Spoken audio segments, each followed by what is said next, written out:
Evening, yeah, wrong. Sorry, I just need to give me papers a wipe. Make sure I can see what you're saying. Yeah, wrong. Oh, blimey, I nearly forgot that. Otherwise, we'll end up with a bit of howl round and feedback. Lovely. Yes, lovely. Welcome to everybody to the Theatre of the Mind. Live number 260. God, we're rattling through them.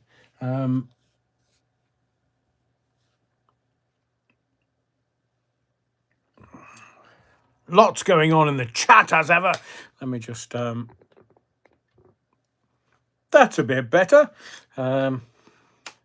Yep. We're all... hang on, who's that? Rich says, hello, congregation. I do hope the Rev is on form tonight. Are you saying I never am? Before anybody asks, yeah, I'm going back to the doctors with a cough. If I was a dog, they'd put me down. Right, we'll get to the comments in just a moment. I've come back. I've come onto the live to have a rest. Right.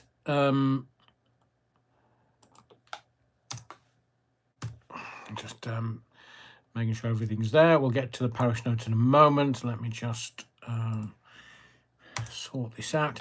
I've been listening to Shabaima Mahmood. Well, I wasn't really... I was listening and I was paying attention. Have you seen the state of her eyebrows? Hey, sideways. Who was it that told her that would be a great idea to have eyebrows tattooed on your forehead? My breath... Shabana Mahmood stood up in the House of Commons and was going, yeah. And I couldn't take my eyes off bloody the caterpillars above the nose and the eyes. I was thinking, they're tattooed. So no wonder she looks down and has her hair here so you can't see her face. Why? Who was it that told her? Get them tattooed on your bondsman. So I went and did a bit of research. And one of my friends says, oh, no. The particular community that she belongs to, they like their women to be completely hairless. Like a child. Just saying, for a friend, seemingly, they take all the hair off their body.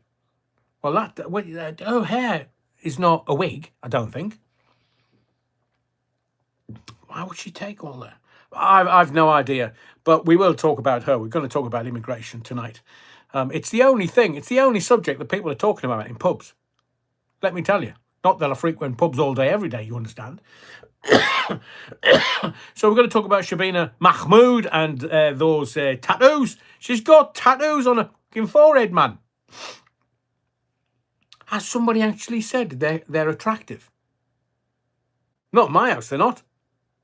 I will just sit there going, what you done to your eyebrows? I mean, one of the lads at school once shaved his eyebrows off. And you kind of look at him going, why did you do that? Oh, because I thought it'd be really cool. Yeah, not the brightest. But when you look at a human face and there's no eyebrows there, it makes them look like an alien. A bit like David Bowie in the Man That Fell to Earth. He had no eyebrows. The Man That Fell to Earth. Not David Bowie. David Bowie's playing a part. But and look, you know, plastic surgery and stuff, and some women, men even, need to have that done for varying reasons. But as a choice, tattooing eyebrows? Or am I being naive here? Because I couldn't take these off caterpillars. And it's just the sharp edges. Because we know it's hair, man. You know. Same colour as your pubes. You can tell, man. Plain blonde. So maybe we'll talk about it tonight, because immigration is being served to us on a platter. Are they lying? I'm not so sure. Are they actually taking care of things? That's shite, man.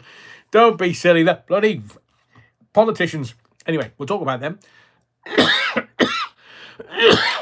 I want to talk a little bit about tribes. Got a great royals story, Harry and the truth. The truth about, she's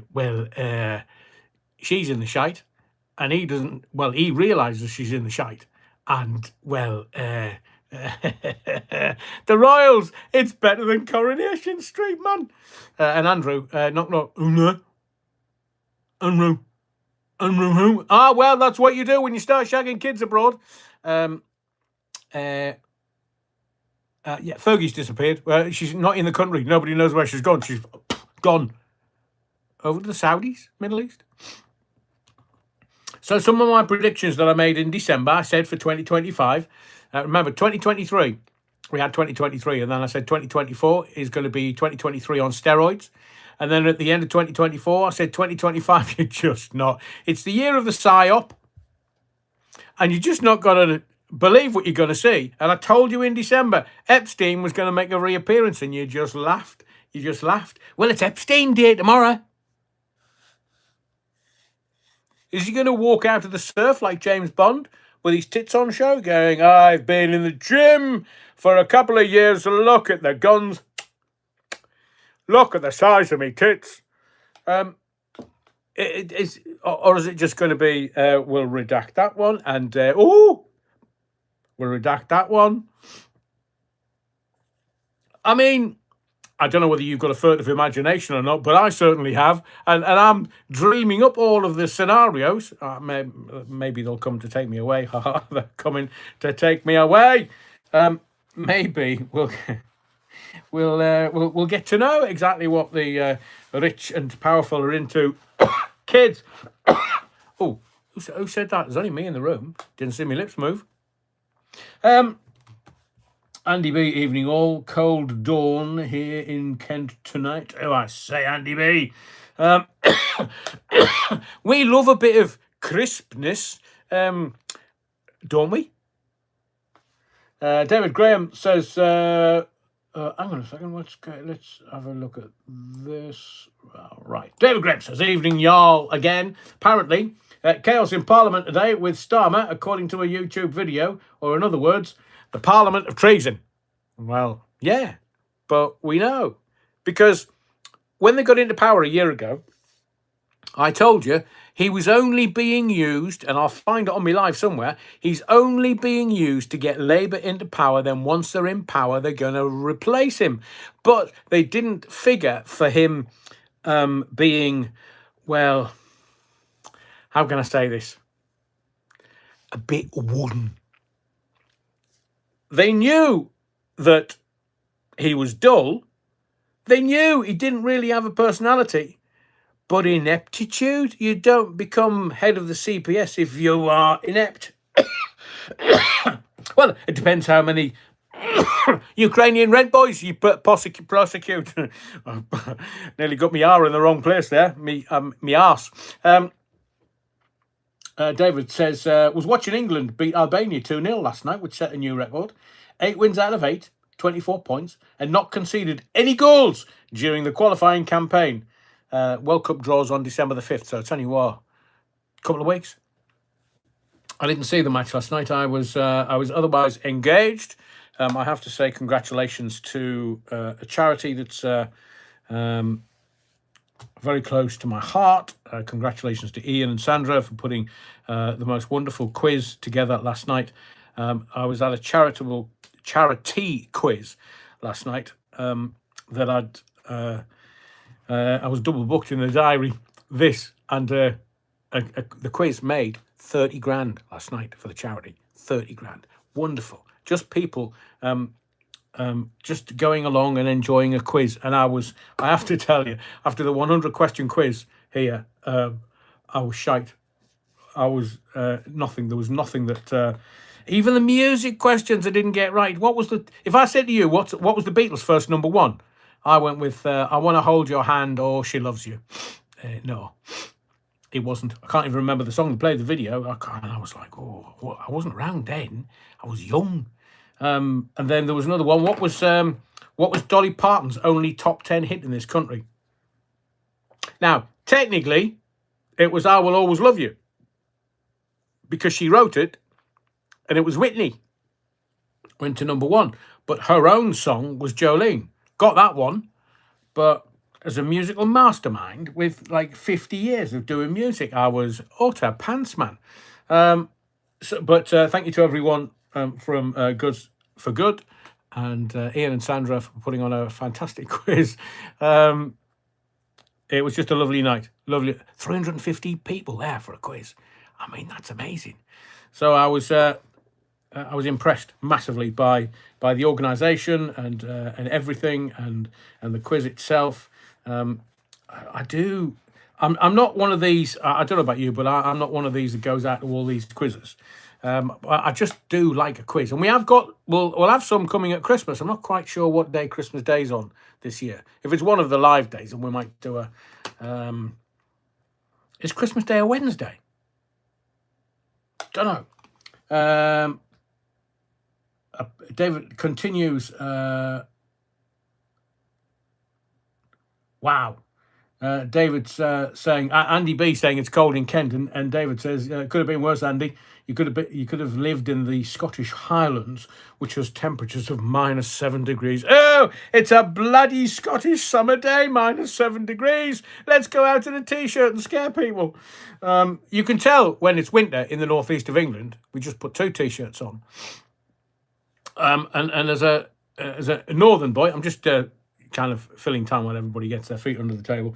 As a man from the northeast, I go DEFCON 1, DEFCON 2, DEFCON 3. DEFCON 1 is a bit chilly today. May need a jumper. DEFCON 2, I need 2 t-shirts on. DEFCON 3, scarf. No gloves, scarf. And then anything beyond that, well, you're talking about a land that doesn't give in to the cold, especially off Roker Pier, in the cold. But I know I'm not being disrespectful, but it's nearly winter. The shortest day of the year is only 3 and a bit weeks away, ish, 21st of December. So the shortest day of the year, when we don't get much sun, and hands up, how many people have been complaining that bloody sun is too low in the sky, so you can't drive unless you're kind of obscuring your view? And yet every year we do this. Every single year. Oh, God, it's November. It's going to be cold. Well, we're hurtling headlong into December and then Christmas, and Christmas is a load of rollicks. Unless you're Christian, of course, which none of us are anymore, because they just want to get rid of the kiddie fiddlers in Rome, and then they just want to go, you're a Christian, are you? Ah, right, come with us. Oh no, one's not allowed to, in certain parts of this sceptred isle, one isn't allowed to think Christian, let alone speak Christian, otherwise you'll get the Rosses, the thin blue line. Why do they call it the thin blue line? Have you seen how fat those cops are nowadays?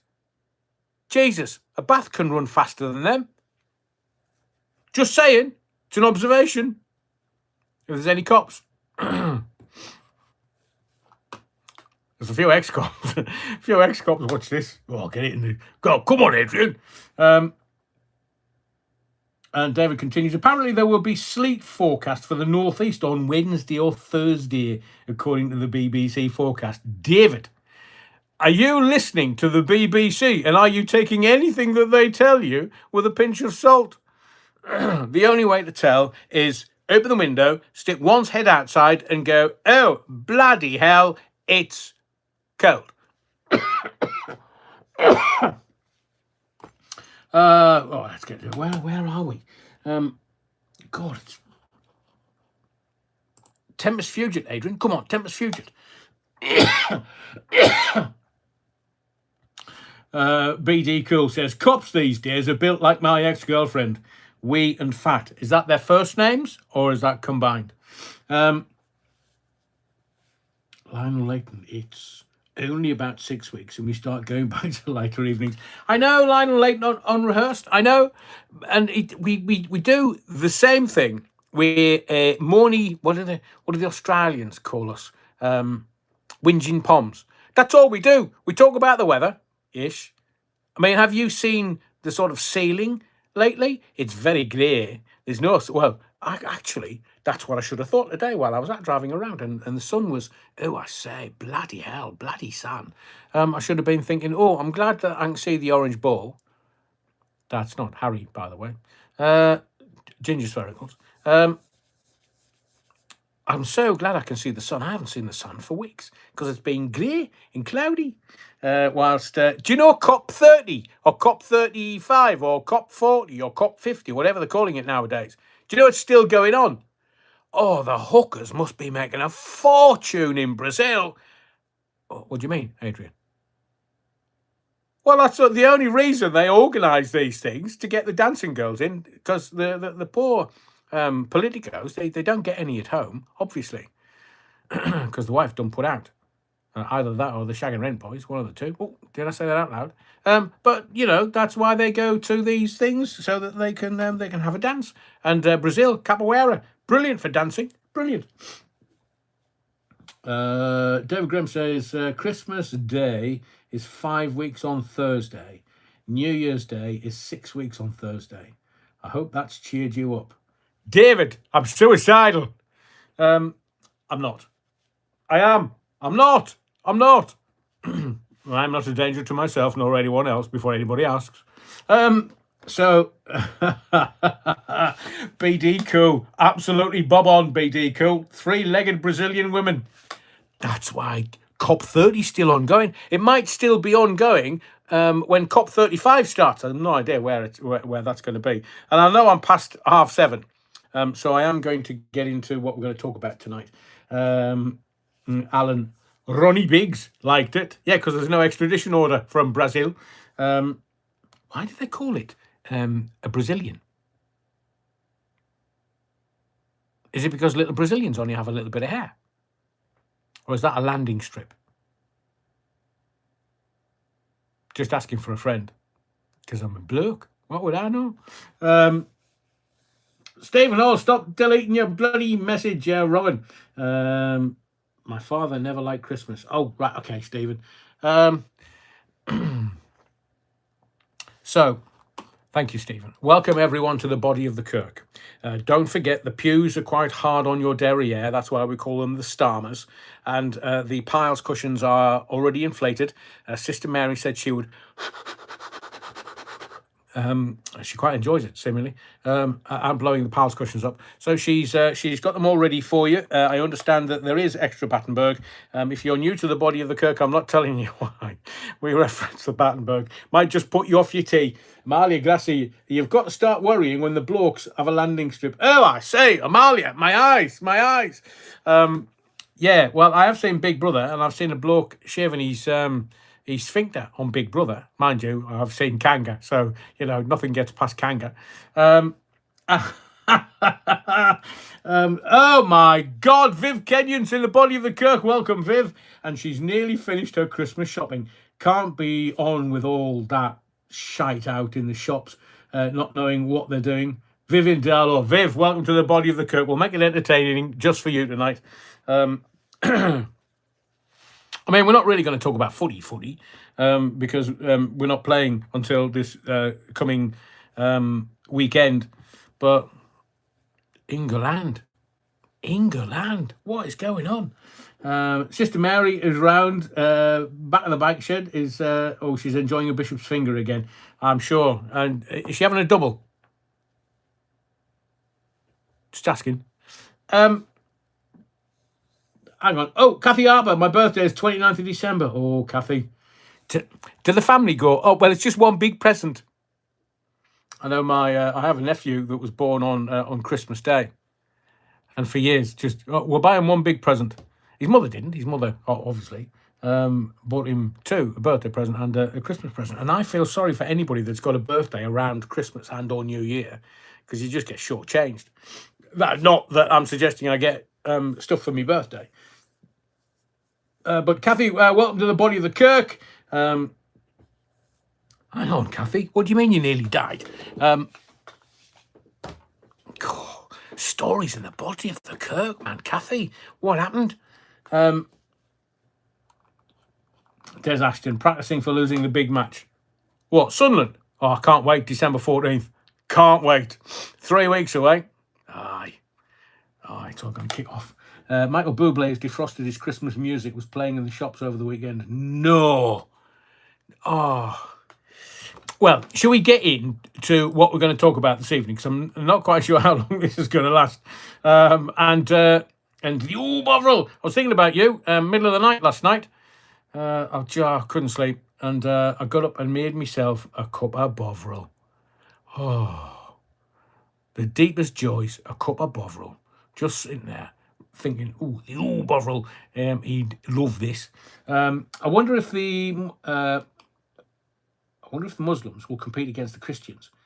Herewith, Musmas Day, Musmas Dinner, Musmas Crackers, Musmas Pudding, Musmas Tree.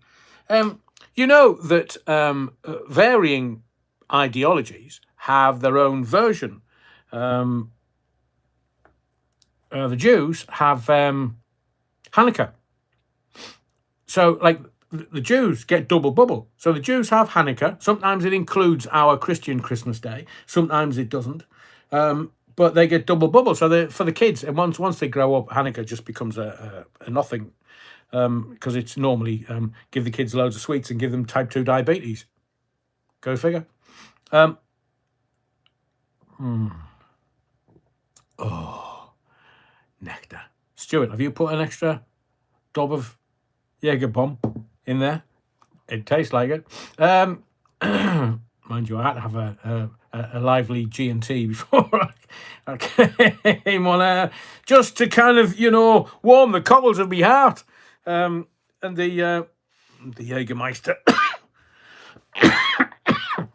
So, before I kind of get into it, I'm going to tell you that I'm working on lots of things in the background because I just want to evolve the channel.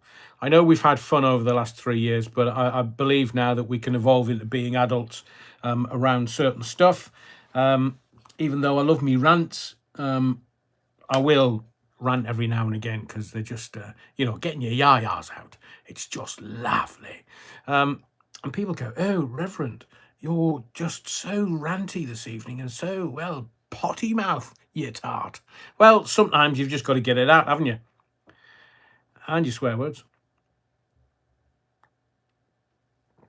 So what we're going to talk about this evening, there is, I am working on new sort of note-taking and what I want to do and how I want to do it. Tonight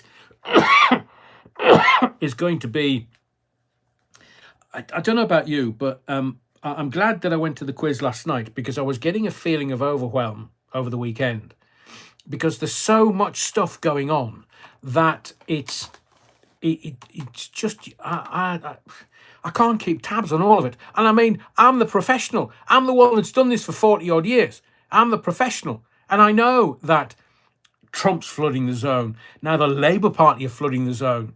I mean, whatever happened to the BBC story? That one's gone.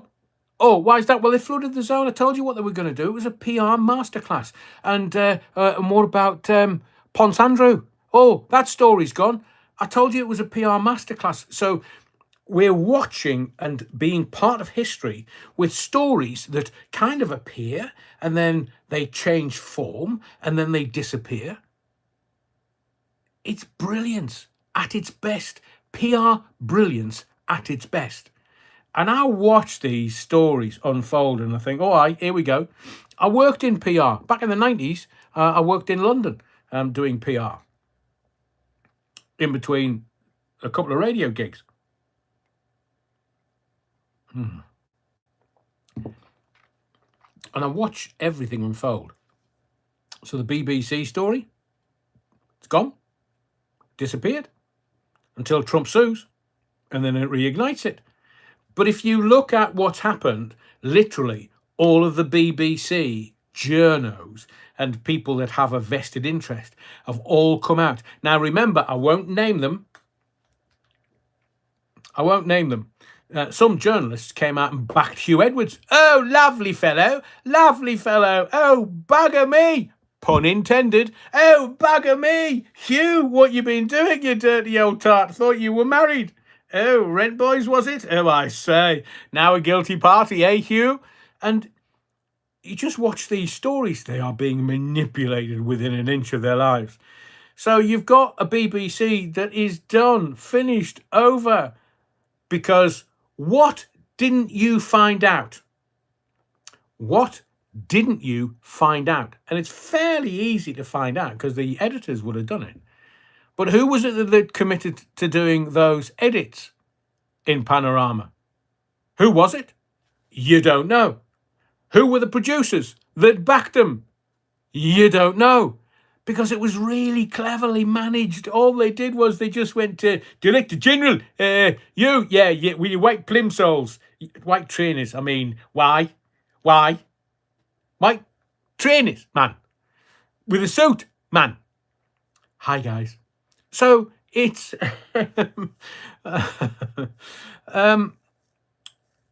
so he just kind of legged it. How much pension do I get? Just. Oscar, you're wrong. Oh, and that head of news, chief of pencils. What? Who was it that edited that? I don't know. No, I'm just the head of news. Oh, you're the sacrificial lamb. I don't know. How much pension do I get?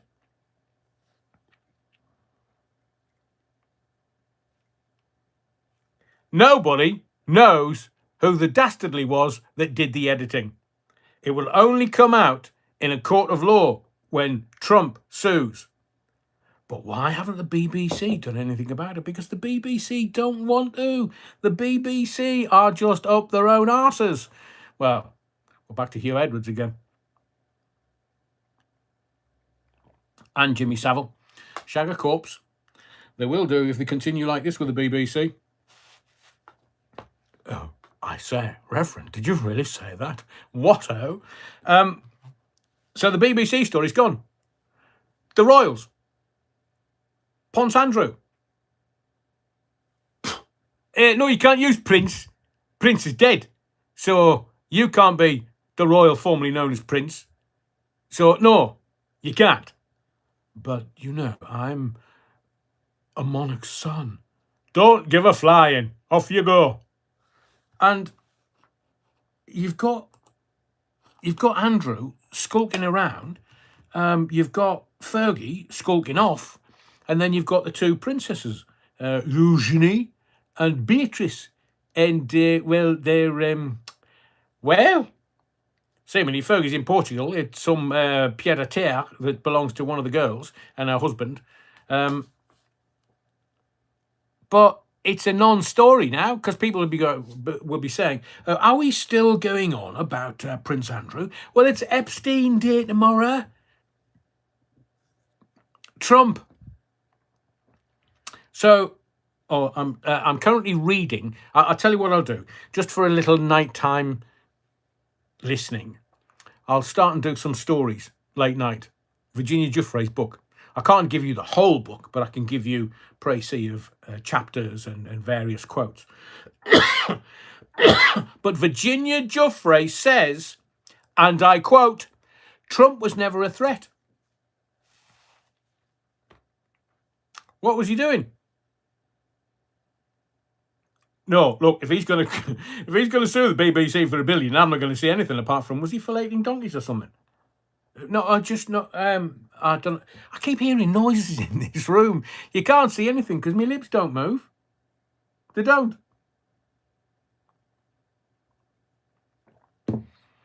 So Giuffre says to El Trumpo, he's not a threat. Not a threat. Roughly translated means doesn't shag kids. Now, you can see from the wives that El Trumpo loves, he likes strong women. He likes women, no messing. I mean, look at the First Lady, Melania. God blimey, she's got a look on her. If she just looked at you, you'd think, oh shit, hell's gonna freeze over. I think I might just retreat away from that. Otherwise, the sharps in the house are going to start being chucked. So and look at Ivanka, anything. He prefers Eastern Bloc because obviously, if they start swearing at him, he doesn't understand a word of it. I mean, what's you in Eastern Bloc? What's how do we end shite man in Ukrainian? What's so he likes powerful women. He doesn't like subservient kids. So Epstein Day tomorrow. And do you want my view? We're not finished with Epstein, not by a long stretch, because you know what's going to happen. The papers are going to come out tomorrow. There's going to be so many of them. I mean, there's tens of thousands of redacted documents coming out that it's just going to be, you're going to flood the zone. You're going to get everything. And then the Democrats are going to go, ooh, come on, we'll find him. Epstein's bound to have said something about Trump shagging kids or so-and-so. Oh, Bill Clinton, he's not been mentioned yet, has he? Oh, Hillary Clinton. And, adrenochrome, frazzle drip. If you know what I'm talking about, you know. Frazzle drip, just don't go Googling it. Don't, not even on the dark web, because I'm telling you this, there's a video and you will be so traumatized by it. Frazzle drip, you will be so traumatized by it, you'll never come back from it. A bit like Peter Green and Fleetwood Mac after the LSD trip.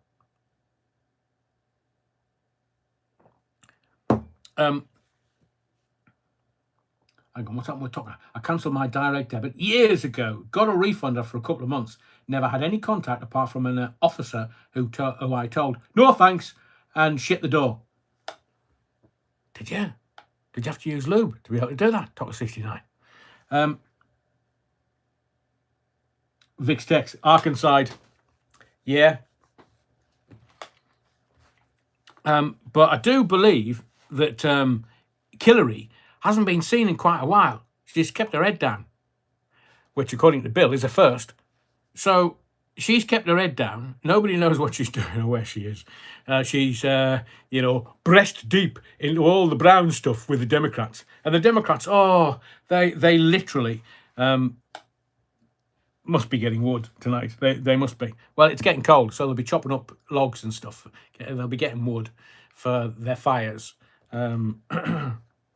If you know what I'm saying. Stuart, is it suitable for work? No, absolutely not. It's not even suitable for this version of the internet. That's why it's on the dark web. Des Ashton, don't tell him your name, Pike. Alan, I know, the detective Vans is going to pay the license. Well, as I've told you before, the BBC makes millions. I mean, just explain this to me if you can, like I'm a 5-year-old, because I don't know why Bill Gates wants to give the BBC $35 million since 2011. I don't know why the United States Agency for International Development would want to give the BBC over $2 million in one fiscal year. For what? I can tell you. Propaganda. So the left loves sticking it up the left. They love having a little dance with the left. They what was it? There were certain old football managers who loved a bung. And now we have the propaganda arm of the British government, thereby MI5 and MI6. And the BBC, they just trot out bullshit. I mean, they've not only edited one speech by Trump to look bad, but they did two. And now we know and have known for decades that it's been chocked full to the gunnels of kiddie fiddlers. We know. Savile's just the one that everybody trots out, but there are still kiddie fiddlers in the BBC. Still. So, and, well, what can I say? Including the Houses of Parliament. I keep hearing these voices. Don't know where they're coming from. So we'll... Terry. One word, 3 letters. BBC.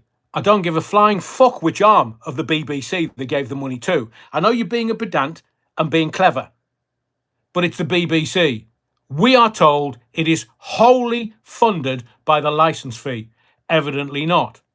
So you tell me, go and do your research. Tell me what the United States Agency for International Development paid for. It's American government money from the Democrats, over $2 million from 23 to 24, that financial year. Go away, do your research, and then give me facts. That's all I'm asking. Facts. Because the BBC is wholly, or should be wholly funded, because we are told it is wholly funded. You and I know it's not. Give me the facts. What was over £2 million paid to the BBC for? I'll tell you what for. Fucking propaganda. And why has Bill Gates paid for $35 million to the BBC? What for? Fucking propaganda. There's the BBC telling you, take the fucking injection. Oh, everybody loves it. The people in the advert are probably dead. No more. Stiff. Why? Because it's now coming out that people that took the jab, it's killing them. But I told you this 3 years ago. So just explain to me why the BBC should get any external funding at all in any way, shape or form other than from the British taxpayer. Propaganda, mate. Take your injection, shut the fuck up and die. Oh, no, don't die straight away. Have some turbo cancers, because then Pfizer, having bought the Canadian turbo cancer company for $42 billion, would make a shit ton of money out of you. You're a profit centre. They're not doing it for the greater good. You're a profit centre. Don't you know that? And the BBC is the propaganda arm of the left-wing politics world fucking wide.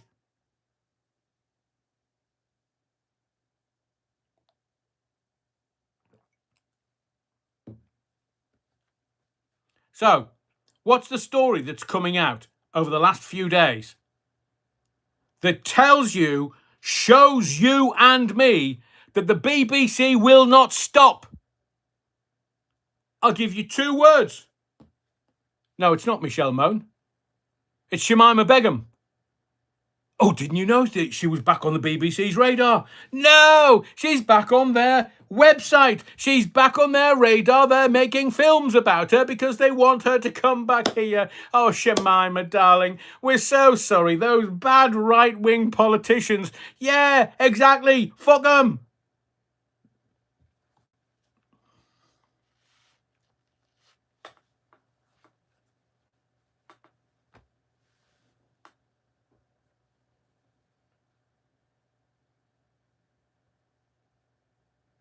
Get her defended. I saw that today. Apparently, UK HSA are withholding negative data about the jibber jabber because it might cause a distress to relatives. Exactly, for fuck's sake. Thank you, Alan. Thank you, the Bovril. I need a few more in the sweary jar. But it's like,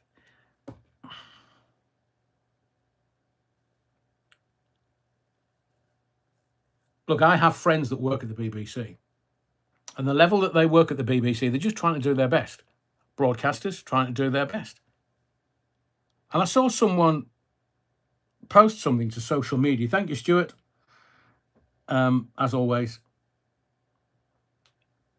Yeah.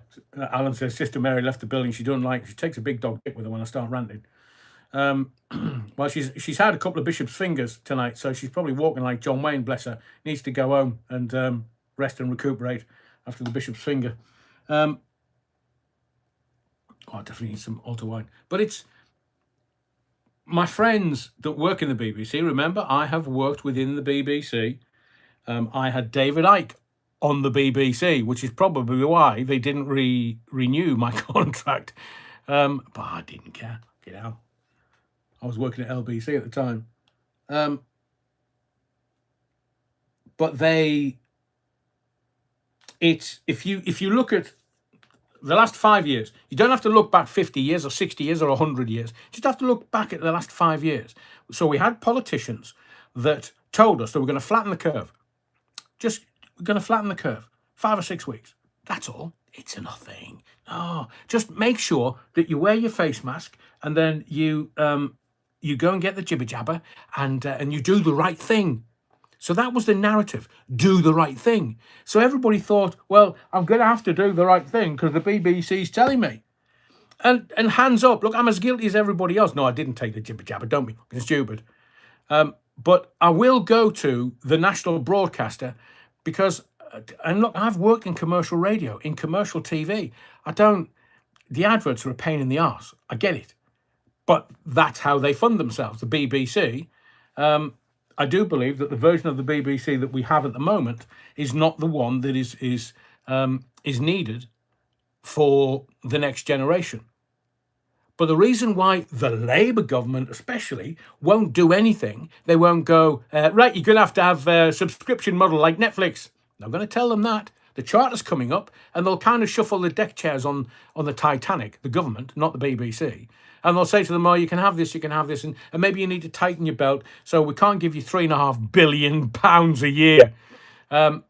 So you'll need to tighten your belt. And they'll go, oh, all right, then we'll get rid of some national shows, and what we'll do is we'll regionalise radio, and we'll regionalise telly, which they've kind of done. But the BBC is the BBC. It's an entity unto itself.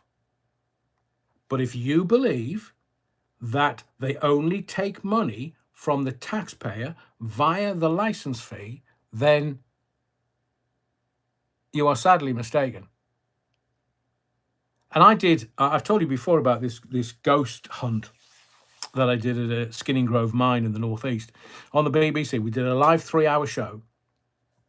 And I said to the boss, the editor of the radio station, I said, look, I just want to say thank you to everybody that worked behind the scenes and did lots of stuff with no thanks from anyone other than they just wanted to do a great job and they wanted to do some great broadcasting. Do you mind if I take them out for a dinner just to say thank you? And he said, oh, we've got a fund for that. I said, you got a fund for what? He said, oh, we've got a fund for that. I can't remember what he called it. But he said, yeah, if you take them out, I can legitimise it. And you take them out, you pay, and I'll reimburse you for the whole meal. Yeah. We've got a fund for that. I said, here, tell me what the fund's name is. I want to know more about this. We can do more with this. No. It's one of those secret funds I can't tell anybody about until I need to tell them about it. That's the BBC for you. It's on a need-to-know basis. And at that point, I needed to know. But apart from that point, I didn't need to know, so I didn't get to know what the name was. He said it so quick, but I was thinking, I'm just going to pay, take them out for a meal somewhere, and say thank you to everyone, because it was fabulous. So I want to talk about. So look, the last 5 years, you've had propaganda after propaganda after propaganda pumped into your TV and your newspapers. But now, the mainstream media is dead. It's over. It's done with. People are turning to social commentary channels on YouTube and other social platforms. That's where they're going for their news. And the one word that the BBC now is lacking, the epithet that it no longer has, is the word trust. Nobody trusts them. Nobody. Because they lie. That's what propaganda is. Propaganda is lying promulgated as truth. And we don't need any more examples other than the shit that they put out. So Bill Gates is giving them tens of millions of dollars. The BBC does his bidding. Tells everybody, take the jibber jabber, take the jibber jabber. Take the jibber jabber because you'll be protecting those in your community and in your family. You'll be protecting the elderly in your family. I had a stand-up row with someone on my doorstep saying, you need to take the jibber jabber because it'll protect grandparents. And I was told, as well as you, if you haven't had the jab, you're going to spread it and you're going to die from it. Oh. 5 years later, I'm still alive. How accurate was that then? It wasn't accurate at all. It was propaganda. But who profits from the BBC's propaganda? Oh, I say, it's William Jeffrey Epstein's good friend, Gates. His missus divorced him because of his friendship with Jeffrey Epstein. So what was he doing? Was Bill Gates getting his cock sucked on that island? What was going on? We know what was going on. It was kids. And you're taking what this man is telling you as truth and gospel. And then the BBC start doing these public information films, because that's what they are. They're a public service broadcaster. They give you public information films. Oh, have your jibber jabber. No, you can go and shove it up your ass. Oh, sorry, we're talking about Epstein's friends. Probably enjoy it.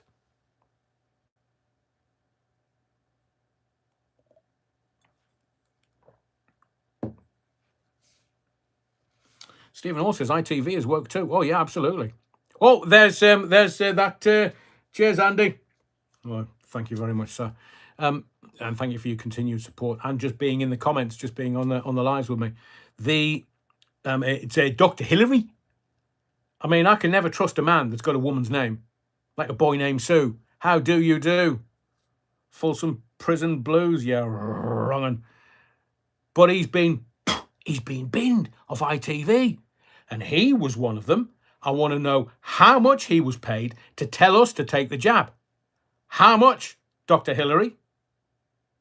Because you were telling us, it's now coming out, that certain people can't tell relatives about the jibber jabber and the efficacy and what it did to people because it might distress other relatives because they're now stiff, cold, dead, in a box, in the ground. Either that or they've been put in the oven and burnt to death. Well, they're already dead. So I want to know from Dr. Hillary how much he was paid. Because they were. So Tony Blair, he turned around and says, well, I did what I believe was the right thing to do. Right for who, Tony? The terrorists or the Weffites or the American military or the American military industrial complex or the British intelligence services? Who was it right for, Tony? Charles Linton. Bow Street Magistrates. Google it, because you can.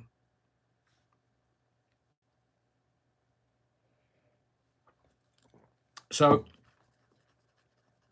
this is how it works. This is how the BBC, at its innermost, works. And ITV, for that matter. Shamima Begum.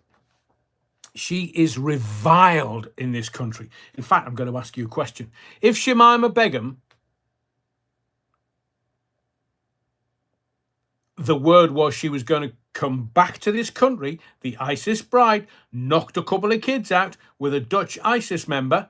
Remember, she's now in some camp in Syria, which is not at war with anyone, so why would she be in a camp in Syria? But if the government said Shamima Begum, because of human rights, and we've got that fatuous human rights lawyer at the top of the food chain, it's not Starmer. Starmer's not the top of anything. He does as he's been told. If they said, so it's 1 for yes, 2 for no, 3 for, I don't know. 1 for yes, 2 for no, 3 for I don't know. Shamima Begum, should she be allowed back into this country? 1 for yes, 2 for no. We don't judge. We're just looking for data. We're just looking for information and how you feel about things.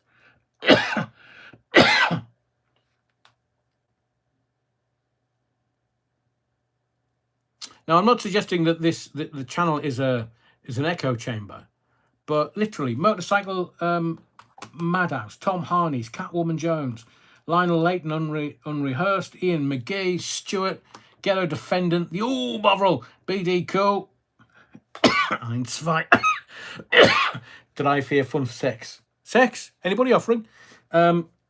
Vix Tex, Karen Boo, Lauren Taylor, Sandra Whittam. Definitely no. No, no, no, no, no. Which part of no? It's a complete sentence. Don't you understand, Rev? Everybody. No. But the BBC setting you up. They're softening you up. How are they doing that? They're just saying her human rights. What can human rights? She went and joined a terrorist organisation. And are we allowing more terrorists back in this country? We've already had, similar to her, suicide bombers in this country. Remember 7/7?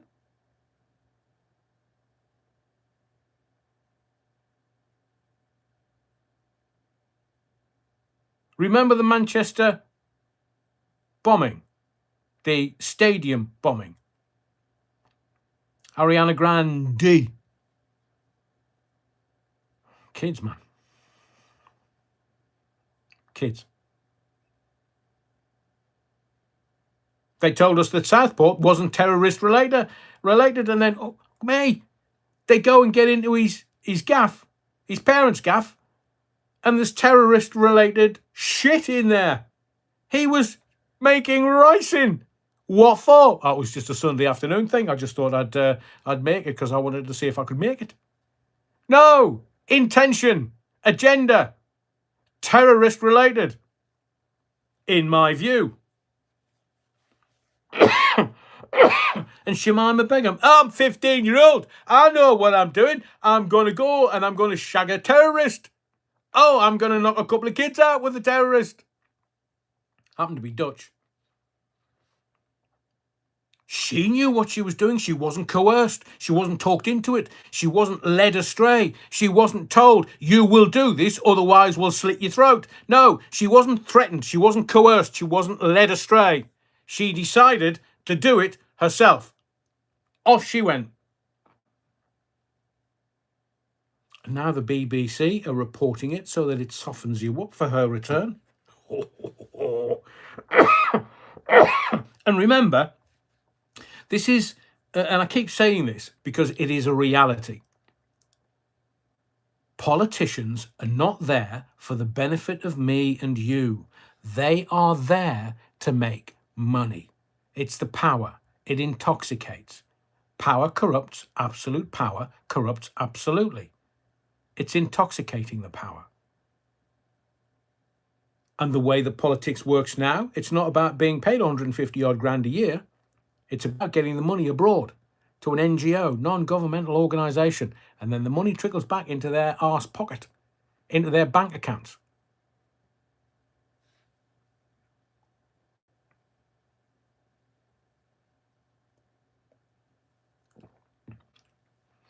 All politicians corrupt in some way, shape or form. The worst ones are the ones that give £3 billion a year to Ukraine for the next 100 years. President Starmer decided that he wanted to do that. He should be taken out for fucking treason, that man. And Charles the Weak. I'm telling you, we are living through the worst monarch in the history of this country. At least, well, there's been some complete and utter wrong-uns in the past, but at least a lot of them tried to defend their people, if you wish. I mean, Henry VIII, Jesus, he was just shagger extraordinaire. And if he didn't get what he wanted, just lopped your head off. Brilliant. Like a bloody praying mattress. Did I just say praying mattress?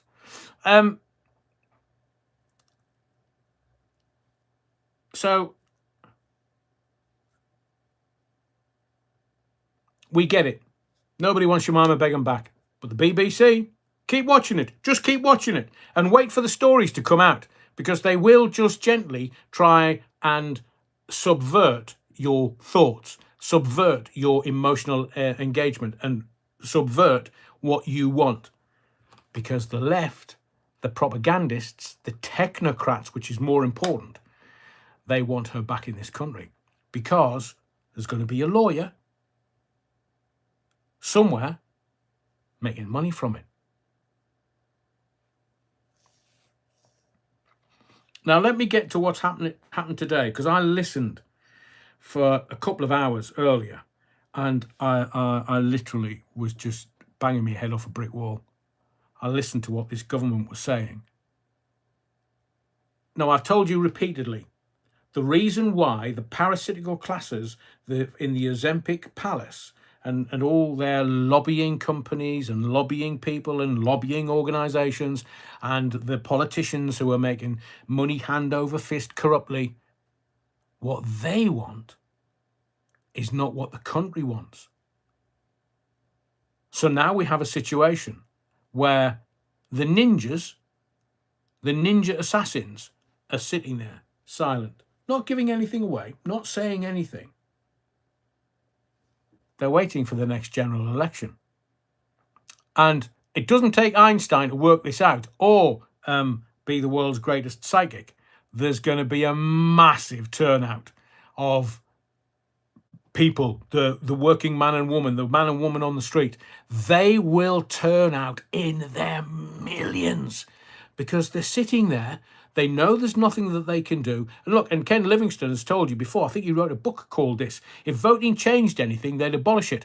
And they're shitting themselves in London. They're shitting themselves in Parliament. They're shitting themselves in the Westminster bubble because they know the game is over. Do you need me to give you information as to how I know this?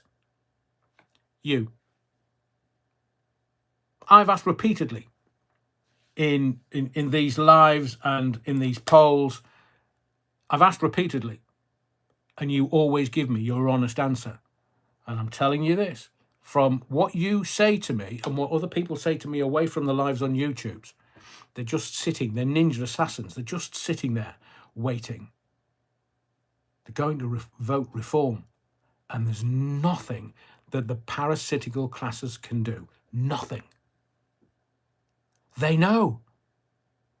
So we have a parliament that has no choice. And the voters that are going to vote reform in, they've got no choice either. It's either reform or the Greens, seemingly. Oh, that's very kind of the political classes to give us a choice of two parties. Oh, different colours, same game. Two parties, choose one. So Labour is done. It's finished. It's over. They're talking about, I'll get to the main culprits, but Ed Millipede. Oh, my God. Have you seen the latest? So the Labour Party are deeply in the brown stuff up to here. They can't say anything other than shite. They're up to there. They don't know what they're going to do. The people pulling the strings at the top that you never see, that you never know about, the people with the real power, not the Parliamentary Labour Party, the top of the Labour Party, the Socialist Workers' Party. Socialist, yeah. For the workers, absolutely not. As you will find out on November 26th, when Rachel puts a strap on and says, right, bend over, I'm all going to give you a royal fucking. She is. And do you not get that President Flip-Flop is like, oh, well, I've told her. No, Rachel, no. No, don't be putting 2p in the pound tax up, man. No, we're in the shite as we are, just no. I'm Rachel from accounts. I'll do what the hell I want. Well, kill the Labour Party if you want. Go and do it. Just kill the Labour Party. We're not interested because we're all going to vote reform. We've had enough. And I told you, Southport was the moment. Southport was the moment when this country changed beyond all recognition forever. Because at the beginning, we all knew what the deal was. We weren't allowed to say it. Some people were sent to jail for a couple of years, 31 months for what? And Did you not ask yourself? And I feel like I'm losing the will to live. Starmer. Backdoor Starmer. Because he's got us back into Europe via the back door. £50 billion worth of backdoor action for that boy. He went up to Southport to lay a wreath. What the actual? Who decided that? Was it that? Was it not Anne Grey? What was it? What was her name? She disappeared. Did she go off to the House of Lords or something? Somebody thought it would be a great idea to have Yvette Cooper and Sir Keir Starmer turn up and lay some wreaths, and the people turned against them because we knew what the deal was, and then it was like, no. Then we find out that Starmer has connections to the father. And did you know whether the inquiry has stopped or not? Because they started reporting on the father saying to the inquiry, oh, I couldn't stop him. He was too much. He was threatening me and this and that and the other. Sue Gray. Thank you, Kaz. So the dad said he couldn't stop him. What the actual? But the whole country knew. The whole country knew what the deal was. The whole country knew that there were organisations that were supposed to protect us that weren't. It was, did it go across their desk into file 13? Southport was the moment, and they hadn't been in power 2 minutes. Now that they've been in power, what, 15, 16, a year gone July? 15, 16 months? They're done.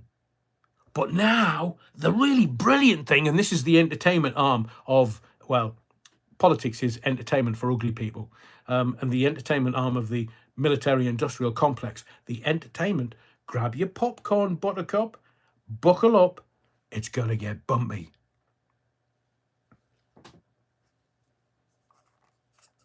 So in the newspaper yesterday,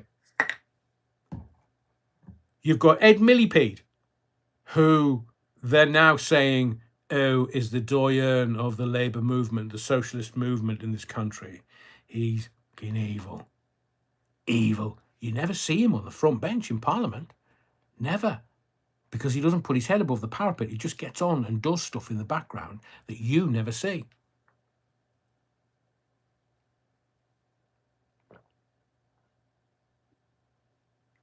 I'm talking about the Manchester Mafia. Andy Burnham being the next Prime Minister. They're now talking to David Miliband. That kind of came out in the Sundays yesterday, and I was like, whoa, where'd they get this from?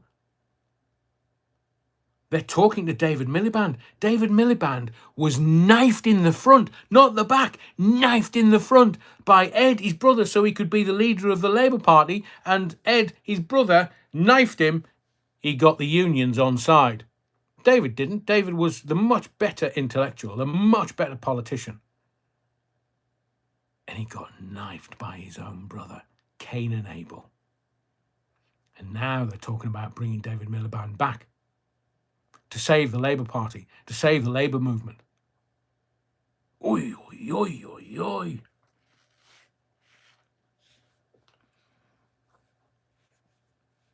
Andrew James says Burnham can't even look after Manchester, let alone a country. Fred Barker, Ed Miliband. Americans would describe him as a klutz. Yeah, I agree with you, Fred. Paulie Galtieri, just like Starmer, didn't know about Savile. Oh, of course he didn't. No. He was mates with Savile. We've seen all the pictures of him taken when he was a young boy. Touch your toes, Keir. So they're all lining up to take the top job. And you've seen it. It's been broadcast to you, but you just don't know what's going on in the background. So I'm going to tell you. So it started with Rachel Reeves, 8 o'clock on a Tuesday morning. Oh, yes. I keep telling you, timing. Timing is everything. Why would she do it at 8 o'clock in the morning when it wouldn't get any of the American news networks? That's why all the royal announcements are at 11 o'clock on the morning, because it gets America as it wakes up on the East Coast. But you know why rich boy Sunak, cockeyed Sunak, made all of these announcements. How do you think the people in the shadows, the people that have the power, the people that are pulling the strings and the levers, how do you think they get to find out? Hello, it's Richie. Yeah, I did it. Yeah, I got absolutely pissed off, man. It was raining while I was standing outside 10 Downing Street, but I don't mind. I've told the country, I'm gonna, do what you asked. Klaus? Are you still there? What are you doing with her, Klaus? Put her down. So they do it on TV so that the people in the shadows, in the power, see it. That's why they use TV as propaganda, so the people in power see it. So there's Little World Economic Forum Rachel. She was there in January for a fucking week. I mean, how dull must that have been, going to them with the begging bowl? She didn't go with a begging bowl. She was there to take her orders from Klaus, who was still in post. It's now Tony Blair. So Tony Blair's telling them. I mean, I told you, when we were going to the... Rather, Labour were going to the country, we were going to the polls. It was, if you vote for Starmer, you're going to get Blair. Remember? I started off with, Sir Keir Starmer, is he scaring you yet? And then I evolved it to, you vote for Keir Starmer, you're going to get Blair. And fan my brow, what have we got? Tony Blair by the back door. Bow Street Magistrates. It's not a first.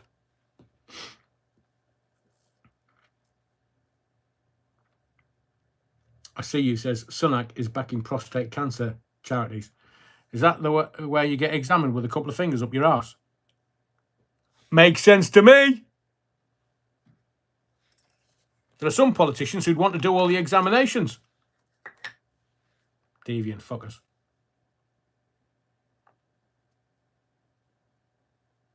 They're all lining up to take the top job. And what they're doing is they're talking to the TV camera, but they're talking to the decision makers that are above them making the decision. So you've got Rachel Reeves on a Tuesday. Then you've got David Lammy standing at PMQs. I've got a new suit. I've got a new suit. And now you've got Angela Rayner coming out, coming out, saying, well, yes, I want to, hang on, what was it? It was front page of, was it yesterday?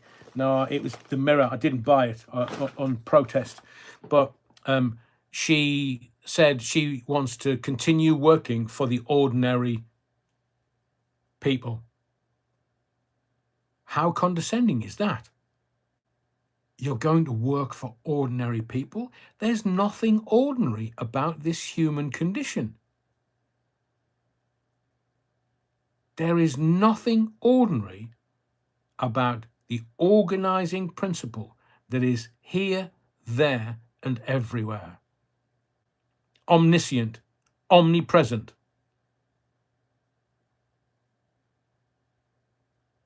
Because what you decide or call God is an all-present being.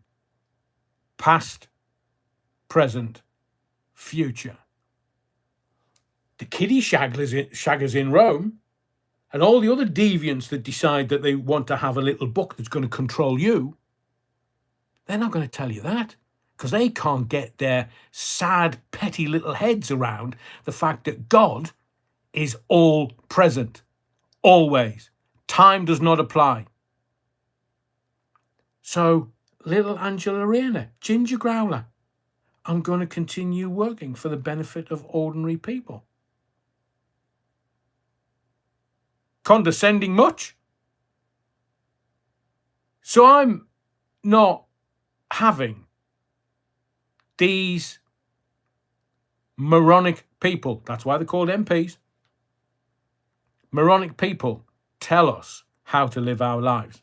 I mean, it's bad enough that, that this weekend, the Bovere experiment ended.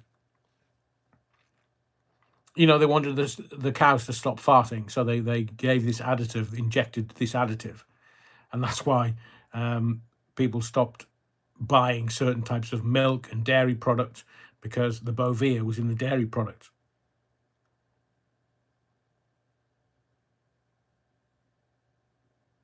So we've had Reeves and Lammy, Rayner. Who else? All the usual suspects. They're all lining up to get the top job, but they have to be really subtle about it, because the other people wanting to get the top job will knife them in the back. It's politics, just everyday politics. But it's civil war in the Labour Party in Parliament. They all want the top job. And where's Wally? He went to COP30. I mean, has he come back walking like John Wayne? And now, Mahmoud, I mean, I've told you before, I couldn't take my eyes off her eyebrows. Maybe that's the point. Distract you so you don't hear what she's saying, other than it saying, wee, wee, wee, wee, wee, wee. I dare you to listen to any one of her speeches. I want politicians with depth and gravitas and a half-decent voice. Wow, wow, wow, wow, wow, wow, wow. Fucking hell, man. Shut up, woman. You're making me ears bleed. Oh, seemingly, you can't come in with your jewels. Which part of are these morons living on a different planet? So if somebody's fleeing badness and oppression and persecution, are they going to go, oh, darling, could you bring that tiara with you? Yeah, just put it in your inside pocket, the inside your jacket pocket. We'll get it over the North Sea, over the English Channel, and we'll get into there. And then we'll just take it to Hatton Garden, and we'll have it broken up, and we'll get a lot of money for our jewels. If they're being persecuted, if it's war, they're going to be having the shit bombed out of them. And these idiots are going, no, you can't bring your jewels in here. So this speech that I had to listen to so that you didn't, I saved your ears, not mine. It's going to take at least a week to get over the bleeding to stop. She didn't say anything. She said, oh, they can't come in. Your name's not down, you're not coming in, you can't bring your jewels with you. Right. Yeah, and, all illegal migrants are going to be illegal, and they're going to be temporary. Oh, okay. So how temporary is temporary? 20 years. So hang on a second. They come across on the dinghies with their jewels, obs, and they then get everything for 20 years, and they can only have residency here if they've been here for 20 years. And then they said, well, it's Article 3 and Article 8 of the European Convention for Human Rights. Look, they want digital ID in. I've already told you and explained to you at great length that they want the digital ID infrastructure brought in because they know that you're going to refuse digital ID. Of course you are. They knew that we were. So what they decided to do was they decided to get the infrastructure in place. So you would have zero choice. I've told you what's going to happen. Reform will win the next election because the Labour Party are finished, over, done with. No more. Socialist Workers' Party, my hairy backside. The Tories, even worse. They'll be looking to get a seat. Mind you, they can always spank it with table tennis bats. And it'll be Reform that forms a government with 450 seats, possibly more. They're giving you two parties, Reform and the Greens, to make a choice with, because that's the game. Doesn't matter who gets in, it's always the government. And that's why they do it. So they give you the illusion of choice. You believe that Reform's going to make this country a better place? The left are sitting there, bursting their incontinence pants, laughing, thinking you think you've got choice. So you know that they're bringing digital ID in so that Reform, look, the political power players know that Reform's going to get in. They know. They've got the message. They know. So now what they're doing is the European technocrats, they'll allow Labour to lose The infrastructure is going to be in place so that you will do as you're told, whether you like it or not. You will do as you are being told. Make no mistake. So the Seville commitment, and nobody is telling you this.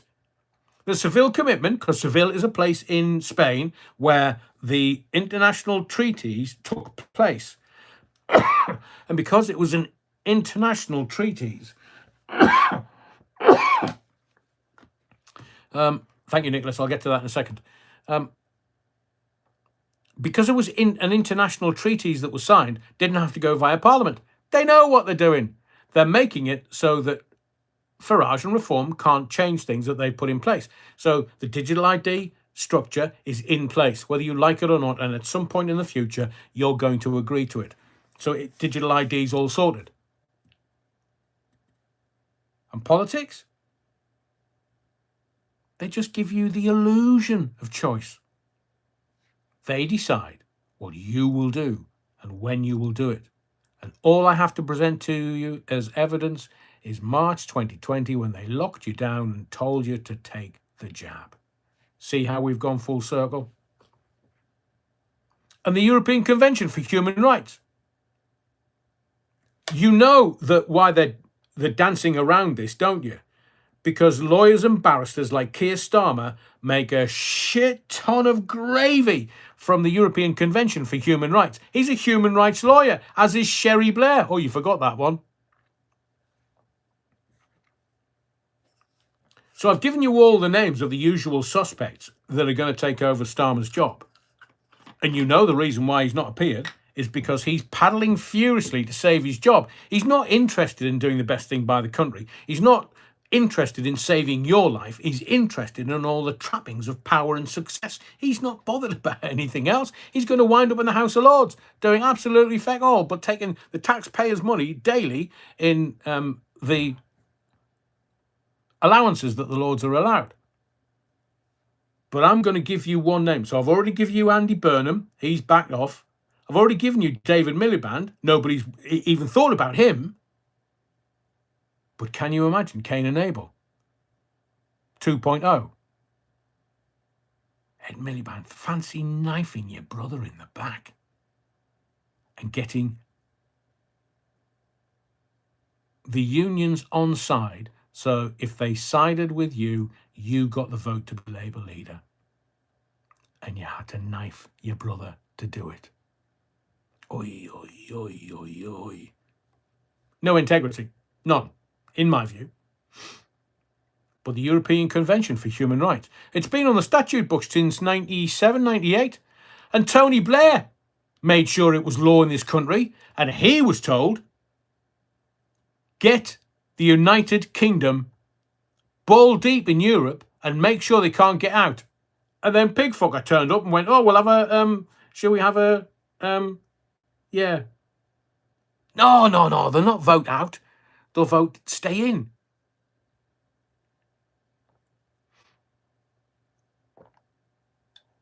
I wonder if Pigfucker's having pigs in blankets for his Christmas dinner. But here's a name that nobody's talked about, and Wes Streeting is a stalking horseman. Oh, Wes Streeting is not going to be the next Prime Minister. He's not, because the Labour Party have an opportunity. One of the questions at the quiz last night was, who was the first ever female Prime Minister? And people were going, oh, was it that German woman? Was it so-and-so and so-and-so? I said it was Thatcher. Thatcher changed politics. And Blair wanted to be Thatcher. But how could he be Thatcher when he was a Prime Minister of the Labour Party? Because it's not about political leaning. It's about power. So I've given you all the names, all the usual suspects. Wes Streeting is being given the job to stalk Starmer out of a job. But the Labour Party are going to take this opportunity to either put caterpillar eyebrows in or Yvette Cooper. Because remember this, silence is where the power lies. And Yvette Cooper, saying nothing, working in the background. They're even saying Ed Balls might come back into politics. I mean, they are scraping the bottom of the barrel, the Labour Party. They have no new ideas. They don't know what they're doing. They're inept, massively inept. They, as I said to you quite early on in this live, they knew that Starmer was going to be dull. I mean, just explain something to me. Why do women find him attractive? Was he hung like a donkey or something?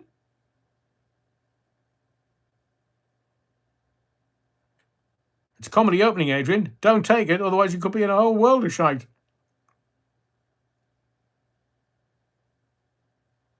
It's not his personality, that's for certain. They knew he was dull. They just didn't know he was inept, in my view. He's Mr. Flip-Flop.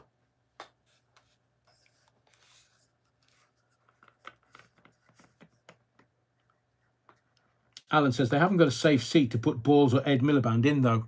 Well, politically, they just have to put them in the House of Lords. Can you imagine? Starmer told, get David Miliband in the House of Lords. What for? I'm the Prime Minister. I'm the President of this country. I can do what I want. No, you don't. Just do as you're told, Bonnie lad. Andy Burnham, make him a Lord. David Miliband, make him a Lord. Services to politics.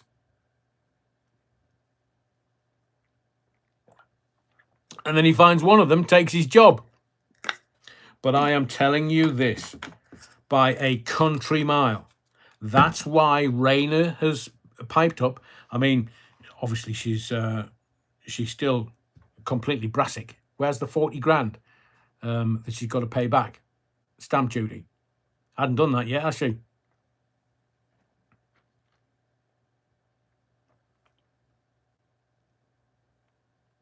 Ray Norton says, put Balls in? Was it just me that laughed? Well, if they put Balls in, they can have a Balls up. But what Labour want, that's why I mentioned Thatcher, they want a Labour Prime Minister, a female Labour Prime Minister. I'm telling you. It's as plain as the nose on your face. Let's have a look. They want a female Prime Minister. Gone on too long. 100 years, got to be female. So they're looking at Shabana. I've got Shamima and Shabana. Shabana Mahmood. Those, honestly, have a look. Those, you can't put anybody in power with those. I mean, they're tattooed on. Why would you tattoo your fucking eyebrows on? I mean, next time I go out, I'm going to be looking at all the ninjas going, let's have a look at your eyebrows.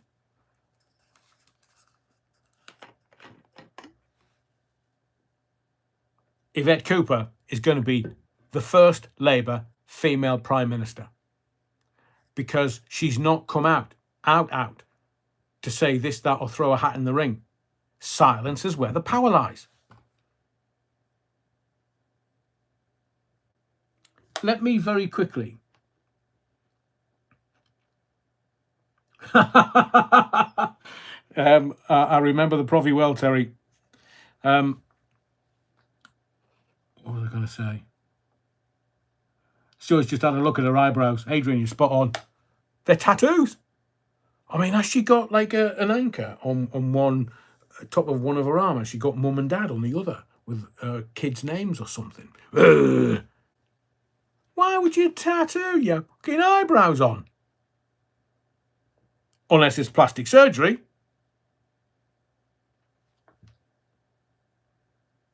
Alan says, Muslim finger on the nuclear trigger. How reassuring.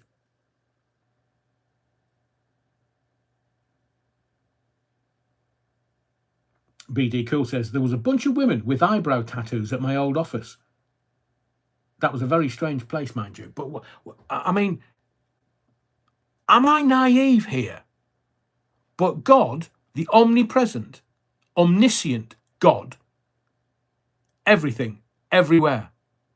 He's had a look at the human condition and go, right, I'll give you pubes and I'll give you, it'll stop the sweat rolling in your eyes. So, if you're playing footy, you can put your Vaseline on your eyebrows. Are you sure, God, you want us to use Vaseline while we're playing footy? Yeah, it'll be funny. All right, okay then. I'm not playing footy with Savile, though. And they're just, like I say, there are, certain reasons and certain conditions. Women with cancer and who just need some dignity. But I can't see Shabana Mahmood having any dignity with those eyebrows. Am I being unfair here? But no, are they, Alan? Katie Price and Bonnie Blue. I mean, not that I'd be looking at the ugly fizzogs on either of them, just in opinion.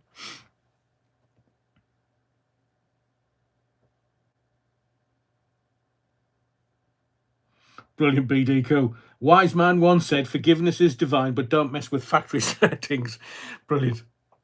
Because I want to get on to something else that I've been having really profound time on my own at the moment. And when I'm on my own, I do a lot of deep thinking. I go off and do stuff.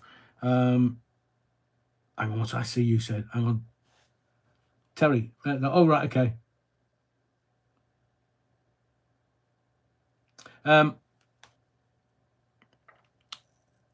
So I've been doing some deep thinking. And do you know, because they're talking about Gen Z and Gen Alpha, the kids, anybody under 25, they're talking about them being very anxious. So my brain went off. And I'll give you one word, because I know both of these generations don't have this. But I'm going to give you one word why you and I are a bit more normal, a bit more balanced, a bit more sanguine about life, a bit more deep and understanding and contextual beings. One word. Tribes. So since the Second World War, if you look at music, because you know what I'm like with my tunes, if you look at music, and I'll start off with, you can do Bill Haley, Rock Around the Clock, Teddy Boys. If you look at rock and roll, Elvis, the king of rock and roll, look at Teddy Boys, Tribe. If you look at the Beatles, Tribe, the Mersey Sound. If you look at the late 60s hippies and the recreational gear they were doing, weed and LSD and the kind of hippie-dom of the late 60s. And then we get into kind of Motown from mid-60s onwards. Sharp suits, sharp sounds, great singers, wonderful pop music. You can kind of throw Northern Soul in there because it was mostly Motown that brought out, or Motown sounding songs out of America, the Little Label collection. But you also had rock and roll, baby. I mean, the Beach Boys weren't really it, but the Beatles carried the world and society through the 60s into the 70s. But then you get cock rock and Led Zeppelin. Not that everybody was walking around with pairs of socks shoved down the front of their jeans.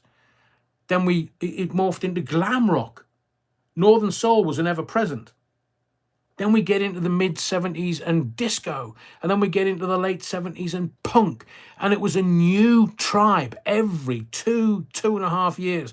Then we get into the 1980s and it was the new romantics. We get into the mid-80s and there was all this great pop music around from mid-60s to mid-80s. But you had stadium rock. And then we had Chicago house. I broke Chicago house in the 80s in the northeast of England. And then you had Ibiza and Manchester and the kind of frippery of dance music. And then we had Britpop of the 90s. And since 2000, what have we had? Absolutely gone. All of those tribes that I've given you, and there was 14, 15 of them, it made you who you are.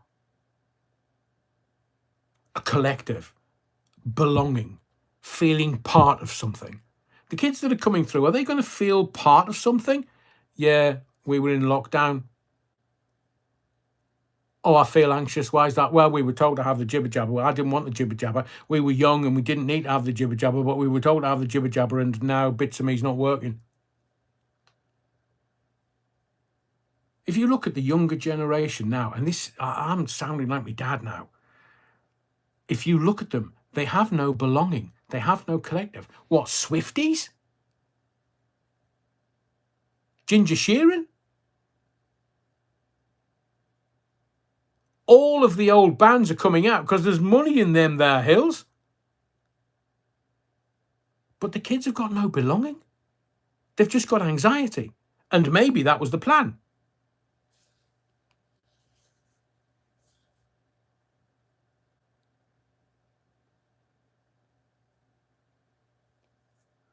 Oof. Terry says, nah, kids don't know what anxiety is. When my dad said, get up to my bedroom and bring the belt from the back of the door down here, we knew someone was going to cop it. That's fucking anxiety. I agree with you, Terry. It's like sitting there and it's the old Eddie Murphy sketch where your mum would just sit there. She just had to flinch. You knew she was going for a slipper and she could pick you off at 50 paces with her slipper. It's like in school. When was the last time you had chalk thrown at you at school, or the blackboard rubber, or any kind of rubber? Back to Savile again. It's... Now, I'm not suggesting that child abuse and people raising their hands to children was ever the answer. But as Terry said, the kids nowadays, man, they don't know what anxiety is. They don't. My Deliveroo hasn't arrived on time. Is that anxiety? Oh, but I will guarantee you that everybody in the body of the Kirk tonight had some belonging. Whether it was rock music, whether it was punk music, whether it was northern soul, glam rock, disco, new romantics in the 80s, dressing up like in peacocks. It was just a belonging. And it's not like the parents of these kids, Gen Z and Gen Alpha. It's not like the parents are abusing them because they don't want them to feel that belonging with their peers. But it's all there. It's all in their phones. It's right there. They've got more information at their fingertips than any other generation in the history of mankind. Until the little green men land. They've got more and more and more. They literally, if they wanted to, could educate themselves to such a level, they'd make us look like inferiors. We would be retards standing next to them. And I've seen some of the kids now, they're like 7 foot tall. Are they the Nephilim? If you know, you know. So I'm kind of, as I said at the beginning of this channel 3 years ago, Karen Boo says, let me just take a couple of your comments. Karen Boo says, I love the 70s music. Me too, Karen. Lionel Layton, Unrehearsed. It's big bands for me. Lionel Layton. I played in an orchestra. I played in Sunderland Youth Orchestra when I was 14. Loved it. And maybe I'm kind of treading on people's toes, but I can't bear anybody warbling in front of an orchestra. The orchestra is a thing of beauty itself. An orchestra playing at full tilt is a thing of such outstanding natural beauty. It speaks to your soul. And you could, one of my favourite rock bands, Led Zeppelin, you can listen to some of the songs. And I understand that Jimmy Page is not well at the moment. His wife is looking after him, and his daughter's come out and said he's not very well. And I wish Jimmy a long life and as good health as is possible. But we're going to start and lose some magicians. We're going to start and lose the McCartneys. It's the natural way. I'm not wishing any ill on anyone, but we're going to lose the McCartneys and the Ringo Starrs and the Jimmy Page and the Led Zeppelin coterie. I mean, I know Bonham's gone. Robert Plant, and, you know, some of Prince has gone. James Brown's gone. Aretha's gone. You know, the real giants of music. And what have we got left? Fucking Taylor Swift!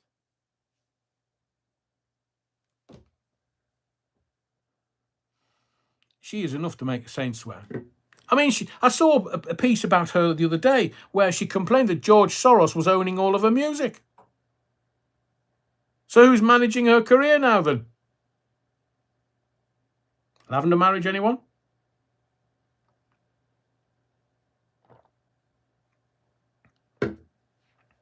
But and maybe I'm projecting this because I love music. I love belonging to so many different tribes by things that, and it's, and I'm sure you agree, it's your passion. You will have your own musical taste brought about by your own upbringing and or influences and or the first moment that you heard a band or music and you knew that it spoke to you. You felt it in here. Not here. Here. It's a feeling. And all that rock music does is it reflects back each generation to that generation. And it's a model for getting your money out of your pocket and into somebody else's. It's really that simple. But in the meanwhile, you feel it. It speaks to your soul.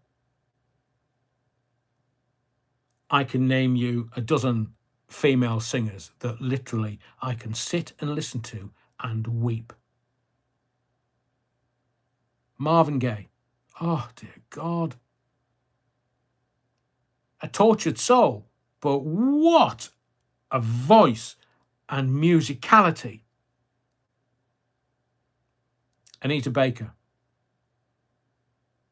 I mean, Whitney in her younger days had a voice to die for, but drugs did for her.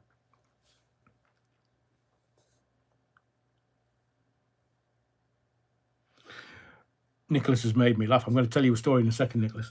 I work in industry with apprentices. One of the mothers has put a complaint in that her little darling can't eat all his bait in 30 minutes lunch break.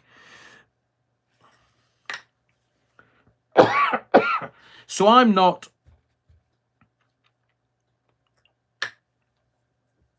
I'll just tell you... I'm trying to sanitize this because I know it's YouTube. But heavy industry in the Northeast, it's not for the faint-hearted. And I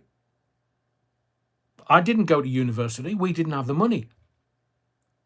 I couldn't go to university. My mum and dad couldn't afford it. So what happened? I left school at 16. I was a fucker. I wasn't aggressive or anything. I wasn't going off and doing recreational gear and bad things. I just wouldn't have anybody mess with me.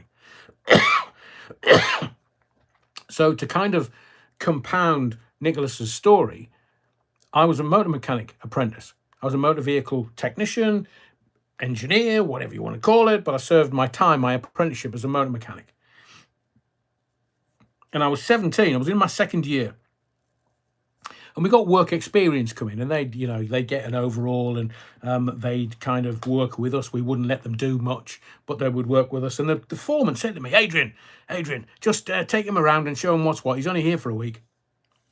Would he shut the fuck up? He was telling me this, he was telling me that he was only 15, maybe 16, but leaving school in 6 months or something. And he was like, rah, rah, rah, rah, rah. I said, who are you talking to? Rah, rah, rah. You know the kind, young, dumb, and full of cum. Just, they know everything. I'm 17, and I'm taking lip from this kid. Now, next door, there was a massive big, it was Sunderland Public Works Department. That's where I got my apprenticeship from. And next door, there were some blacksmiths. Now, when I started at 16, they would strip me naked. They would fig a hole in my body, including my sphericals. Sometimes they'd put a broom shank through my overalls and then hoist me 60 feet in the air and say, right, you little faggot, you can stay up there till we decide. Oh, when I get down there, I'm going to kick you. But it was just growing up. So this 16-year-old, I can't believe, if somebody had said to me, I want more than half an hour for my lunch break. So he was kind of giving it tight. So 3 days, I had this little shit not understand how things worked. So I said to the apprentice above me, third year, and I said to the apprentice below me, first year, need to teach this kid a lesson. And they said, all right, what we're going to do? I said, well, you know the workbench down there in part of the workshop where it was away from the foreman and the charge hand's office. Right, what we're going to do is we'll get him in the 2 vices so he can't move. And then I'm going to put love bites all the way around his neck. And they went, no, you can't do that. I said, then watch me. So we grabbed hold of him, the 3 of us, got him down into it, and he was squealing like a pig. What are you doing? What are you doing? You'll find out. Don't worry, you'll find out. So we crossed his arms above his head and trapped his cuff in one of the vices, and then did exactly the same with his legs. Put his legs in the bottom and trapped the upper ankle in the vice. He couldn't move. So I just ripped open his overall and I put love bites all the way around his neck. He was squealing like a pig. And I said, next time you want to fuck with us, it'll get worse. Now be a good boy and shut the fuck up. So he went home, told his mummy, mummy, bad men. I mean, we were dealing with heavy industry. If something had done up, he would have been dead. How I'm still alive, I still don't know. I don't know how I made it to my 20th birthday. But he told his mother, and his mother came down, and it was Nicholas's comment that reminded me of it. His mother come down and said, who done this? So George, the foreman, Alan! Whoa. He said, you did this. I said, did what? He said, you've traumatised him. I said, out of the way and shite, man, George. That's not fucking... He's been traumatising us. He's just... You think he knows everything? Well, he's just found out. Fucked about, found out. And George was like, Adrian, you can't do this, man. You'll get us in a heap of trouble. I said, well, give me a kicking then.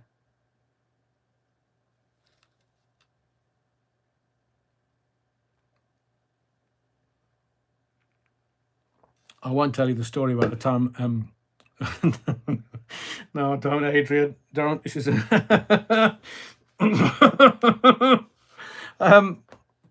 anyway, I finished my apprenticeship. George, the foreman, he's probably not alive now, bless him. But these work experience kids who think that they can come into our workspace. I mean, I had it tight when I was 16. Mate, I was kicked left, right and centre. I was black and blue.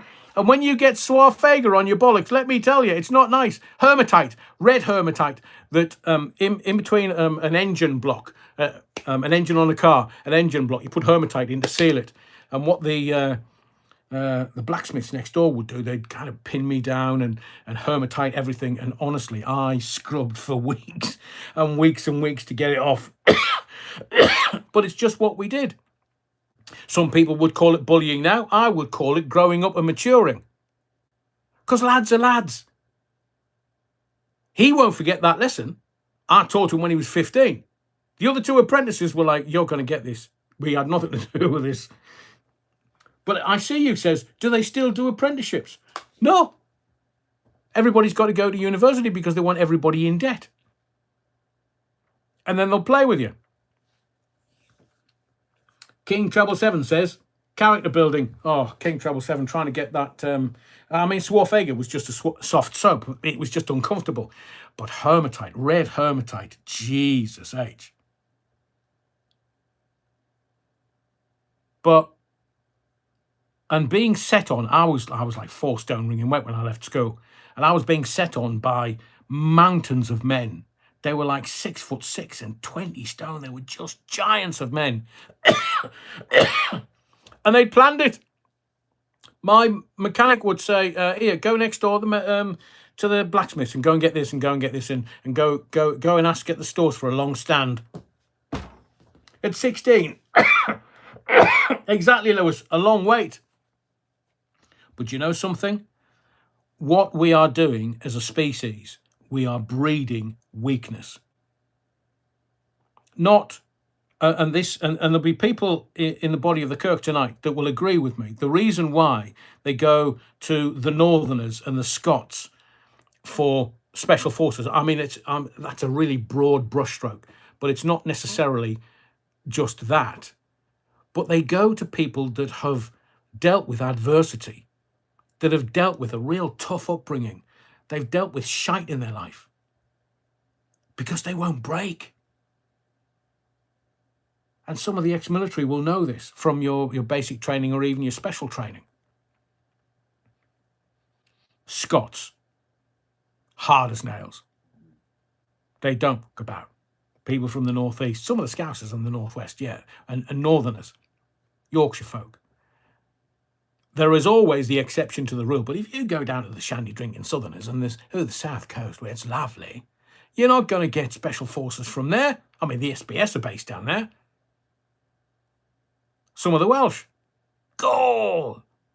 The men and women that have had real shit upbringings. It makes people with character, with maturity, with understanding, with context, with knowing the difference between right and wrong. We won't always get it right, but we won't always get it wrong. And that's why you can take them and give them the basic training, because they never quit. Never. But Gen Z and Gen Alpha. Oh, I'm anxious. Anxious for what? Well, I'm just anxious. What the fuck?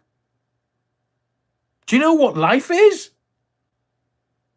You're meant to come here to experience this, to find your own answers to your questions, and only you know your questions, and you only get your answers, and it's only when you find out who you are will you ever understand that you can move off this spinning orb and never come back, because you'll become an eternal being. You are God experiencing itself as consciousness, because God can't experience that if it's ever present, omnipresent, omniscient. Sorry to kind of go a little bit deep, it went off a little, but I was just thinking about tribes and how we have had the most... It's a great time to be alive now, if you're slightly older, because you get the context, you get the understanding. We can see through the bollocks and the bullshit from the politicians and from the ne'er-do-wells and from the people, the Rothschilds with 500 trillion pounds worth of riches at their disposal.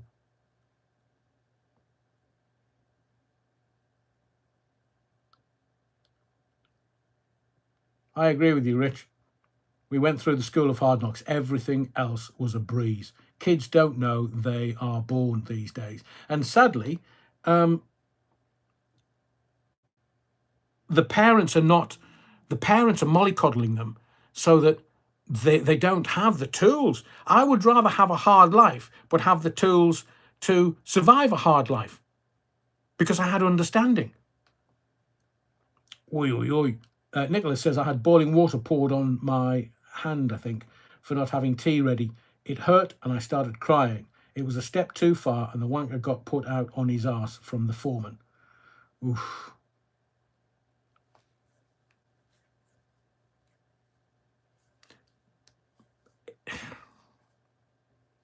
Tribalism. We've all been part of a tribe, whether it be same pub, same people, whether it's music, whether it's anything creative, whether it's art, or becoming part of a collective understanding. Honestly, tonight I had so much to talk about, but oh yeah, Bad Wolf Project, tin of stripe paint, or what was the other one? The Scots paint.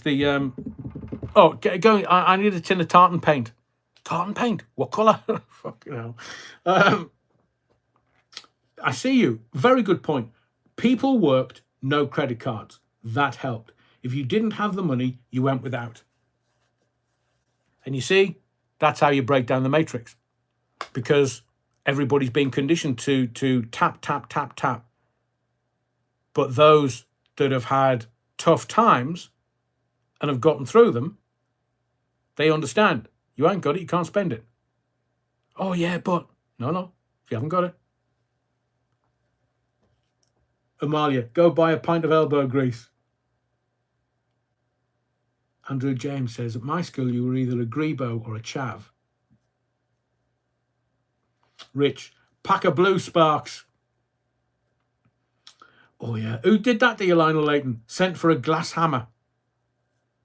I mean, how naive were we at 16? I don't know whether you had an apprenticeship, but or did work experience.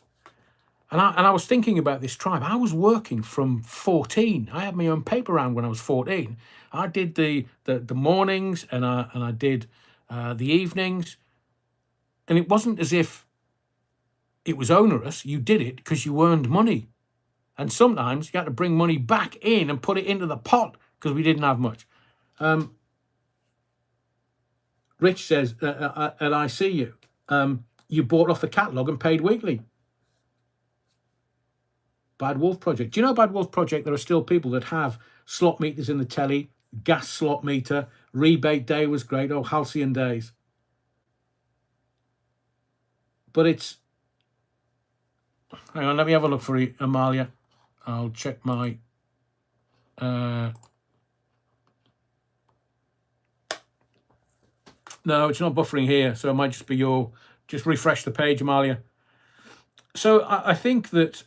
and there is something else going on in the background, which I'm very, very, very proud of.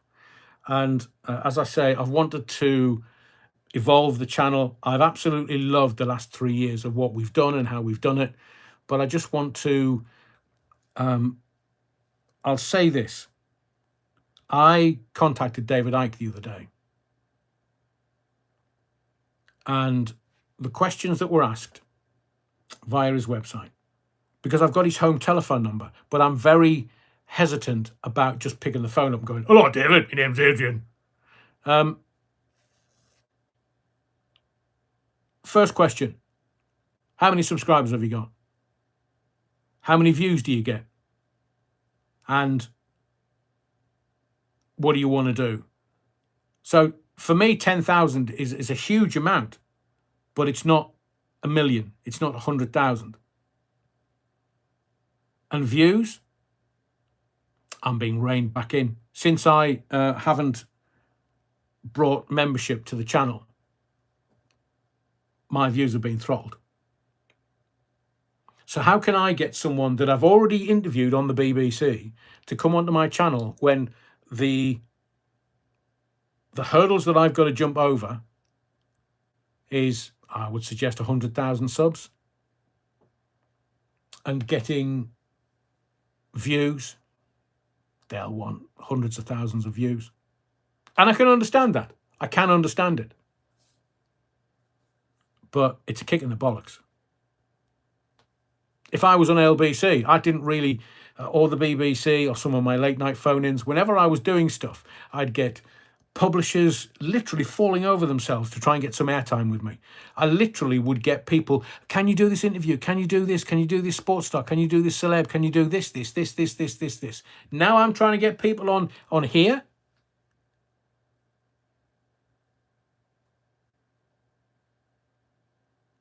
So I'm going to do things a different way. I'll still be here with the lives. I'll still be doing the usual stuff. There may be a rebrand coming. In fact, there will be a rebrand coming. I'm going to make it more professional.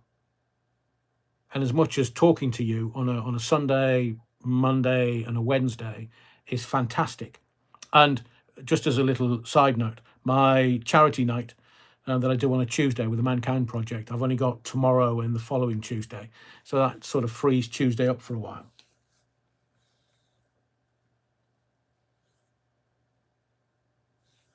I know Bad Wolf Project. I got over 5,000 for the Percival interview. Yes.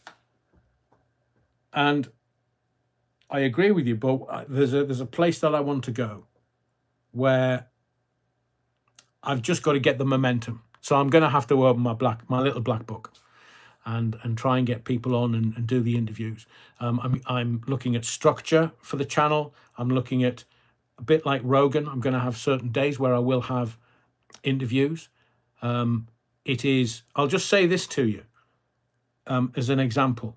I've got Mark Shaw recorded, one of the best, most expert minds on the assassination of JFK, Marilyn Monroe, and Dorothy Kilgannon. And it's the anniversary of JFK's shooting on Saturday.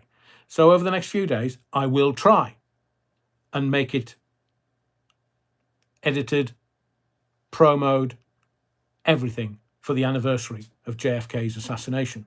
It's a very, very interesting interview. Mark speaks of some fantastic stuff. That's where I want to go. I want to do the lives. I want to do the pre-recorded videos.